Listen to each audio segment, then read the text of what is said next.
it, the final day of our bike ride, motorbike trip, scooter journey around Bali. So now we've got a 2.5 hour drive back to Kuta. We're going to stay for a couple nights and we're going to stop off a couple places on the way back. But we're just packing up now. But I must say, if you're going to come this way up near Amed, definitely check out this place, Fishermans Guest House. Really nice place. They gave us teas and coffees and little chocolate marshmallow things for breakfast. Yeah, really good. Have you enjoyed it? Very good. But yeah, so we're gonna pack up, hit the road, and make our way back down south. So we're just leaving Fisherman's Guest House. This has been our favourite that we've stayed in. Highly recommend it. And we're just leaving to go to Kuta.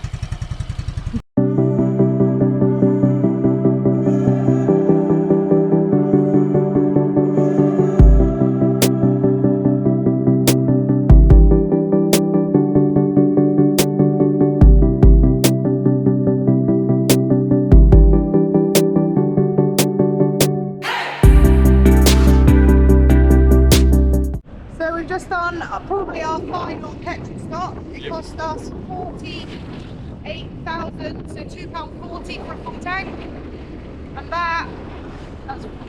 that's our last one. We did 4 over the 8 days. 4, or maybe 3. But I recorded them all, so we'll check that and I'll recommend. Maybe 4. This is this place. We're not going to go in because we've got a big heavy bag with us, but it looks very pretty. It's the old water temple, I think, until the new one came along. It's got big gardens, loads of pools. It does look very nice. It is very hot to be walking around with no shade.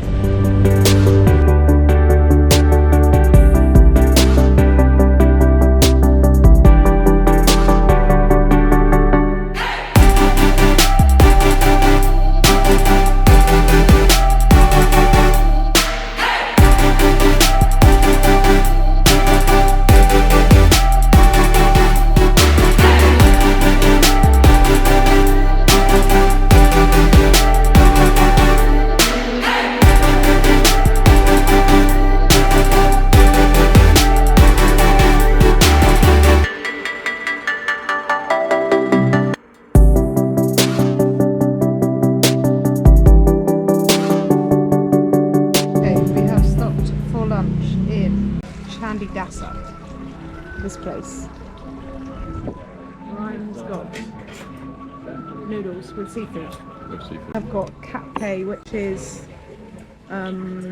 shredded chicken and vegetables.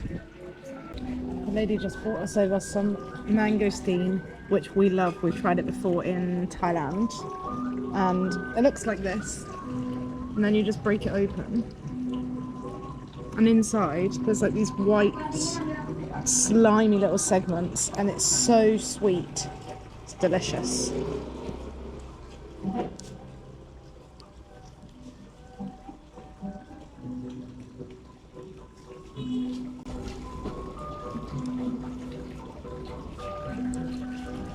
This is not how you open it.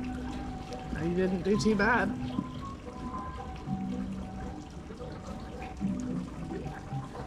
Is it good? And then if you look, like, I touch it. Super slimy. Super slimy. But very tasty. Very tasty.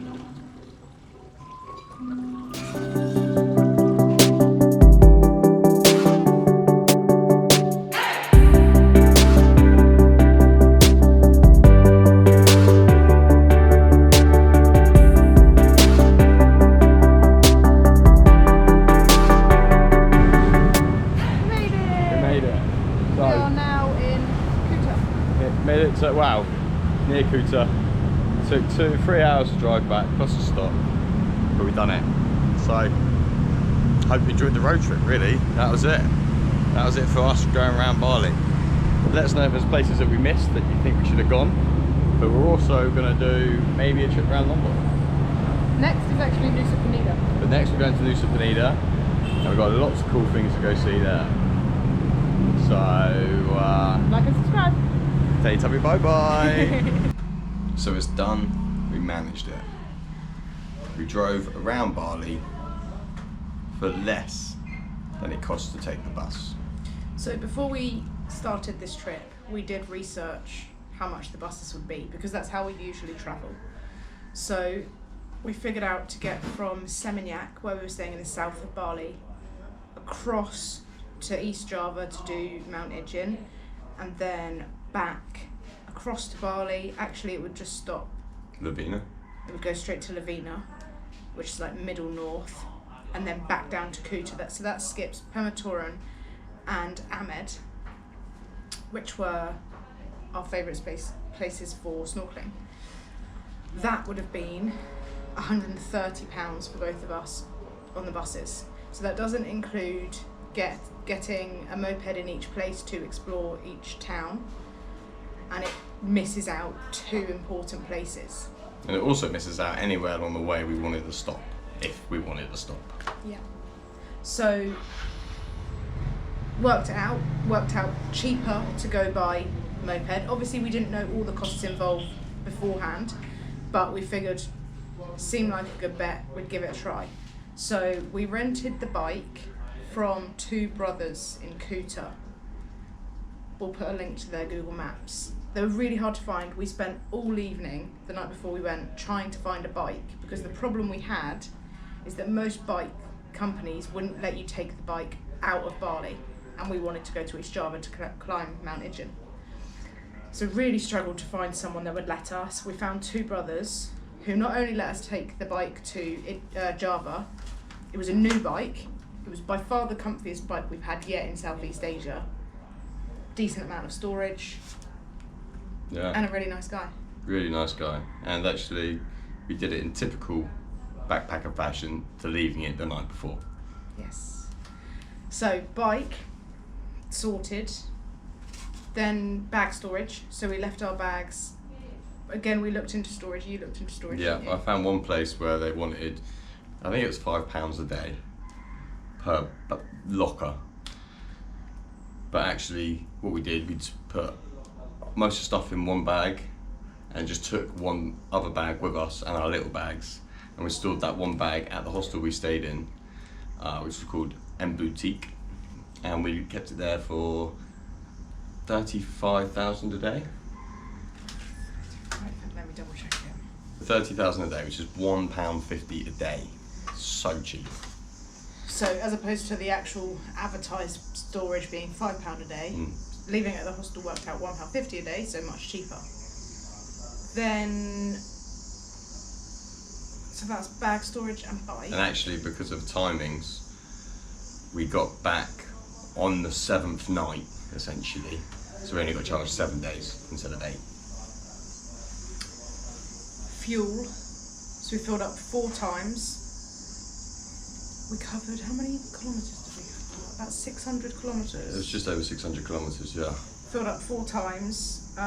So first fill up £2.80, second £2.25, third £2.64, and fourth £2.40. So a total of £10 and 9 pence on fuel. Then the route we took, we went clockwise round. So we went from Seminyak across to Java, Java back to Pemuteran, up the north to Lovina, down to the east to Amed, back down to Kuta, over 8 days. Hotels we booked through booking.com, averaged £8 a night, so we spent a total of £56 over 7 nights. Which isn't bad. £4 each a night. And some of the accommodation was great, some wasn't. Yeah, all private rooms though, no hostels. Yeah. Some of them included breakfast for free. Yeah. So, total cost. So, what we've got to beat is £130 for transport. That was our target to beat. And it cost us, So, bike £31.76, yeah. fuel £10 9 pence, ferry, £2.2 going there, £1.92 coming back. So a total of £45.79 on transport. That's like £85 saved. But not only are you saving money, you have the freedom to then do more. So we were able to stop at all these places. We could then explore each place. I mean, if you're talking £5 a day, probably we would have needed a bike for another 3-4 days on top of the buses. So then that's another £20. You know, so we saved loads. It's the way to do it. So top 3 places we went that we would say don't skip if you're going around Bali. Doing this road trip. Yeah. So number 1, Mount Ijen. Do it. Like, if you can find someone that lets you take your bike into Java, 2 brothers will, then definitely do it. There is ways around it. You can leave your bike in Gilimanuk, which is the ferry terminal, and then get the ferry over and then get a train down. It just gets a bit more complicated. Or some people have taken their bikes across and just not told anybody. At the ferry, they do check your registration sometimes. We didn't get checked, but some people did. So it's a gamble. Reading online, the reason that the rental companies in Bali don't want you to take the bike across is something to do with registration documents not being 100% legit. So if you get stopped by police in Java and the bike then gets seized, they're a bit buggered. Whereas if it happens in Bali, it's fine. So, top 3 places. Number 1 was Ijen. Number 2, the waterfalls in Lovina. Yes. Specifically Aling. Great waterfalls, yeah. And actually, even Fiji and its neighbour, Sekompul. Even Fiji and Sekompul, but we'd say from the top, not the bottom. Yeah, and then the third thing, snorkeling in Amed. The clearest, I mean, we've seen some clear waters in Southeast Asia, but that was like swimming in a fish tank. Yeah. Unreal. And the shipwrecks, so cool. Yeah. So those were our top 3 things that we did on the road trip. Took us 8 days. Would you do anything differently to what we did? No, I think we did it well. We ate really good Indonesian food in various restaurants. Yeah. Met some really kind people. Yeah. Did some really cool things. Yeah. Yeah. Maybe land your jump from the waterfall better. Yeah. Don't hurt your bum. Yeah, so I damaged my coccyx. Yeah. And it's still giving me grief now. But yeah. So yeah. Would we recommend it? Absolutely. Should you do it? Absolutely. But yeah. Any questions about the road trip? Let us know in the comments below. And please like and subscribe.